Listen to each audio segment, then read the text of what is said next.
Population 3 million.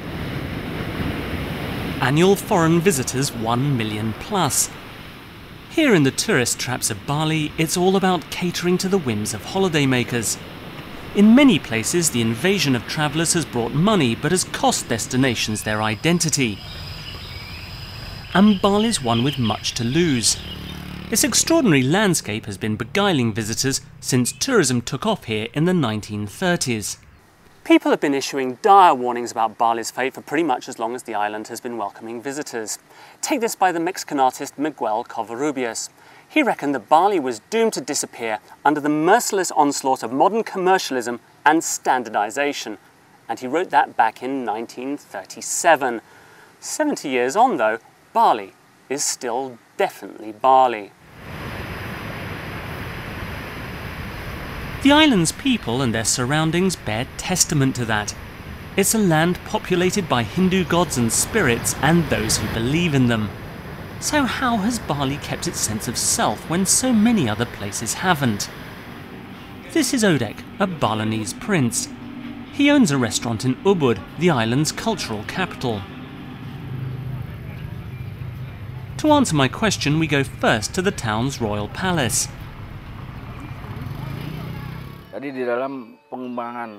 Ubud's traditional ruler, the king if you like, says the answer lies in being Hindu. Maybe so, but not everyone wants to become Hindu. The king's brother, meanwhile, watches tourists wander around the family home. Such openness is typically Balinese. The decoration in the palace reflects that same openness. It's not as traditional as it looks. This one was a pattern from Egypt. And the next one, actually, we call it Patra Ulander. That pattern is originally from Dutch, the Balinese copy from the Dutch ship. And we also have from Chinese influence in some of our pattern.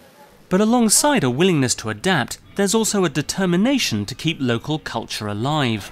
A lot of people that involved in tourism are also involved in various parts of community. Like they are also guardians of culture and art.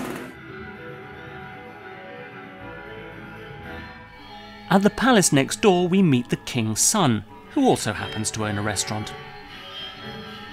Saya selaku penanggung jawab berusaha membuka selebar-lebarnya kepada seluruh yang ingin mengembangkan suatu bakat dan kemampuannya di tempat ini, dan kebetulan kami punya di tempat ini.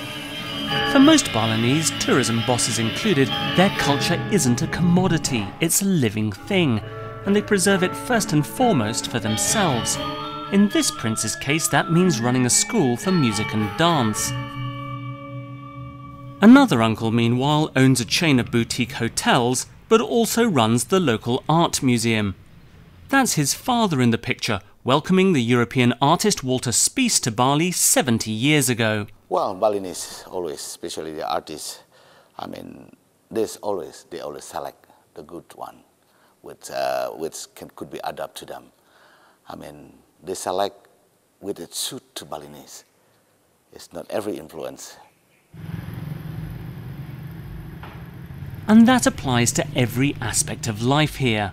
Balinese like Odek regularly have everyday objects blessed by Hindu priests. People here take the best of what's on offer and simply make it Balinese, petrol stations included. This one even has its own Hindu shrine. And that, says Odek, is the culture's real strength.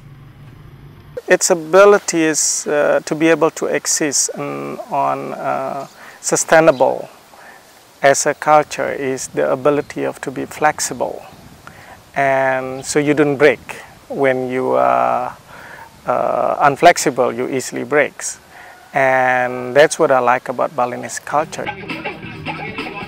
That night, as if to make a point, Odek plays host to a performance. Sort of traditional shadow puppetry meets the Pink Floyd. This show was created to help Bali's children come to terms with the 2002 bombings.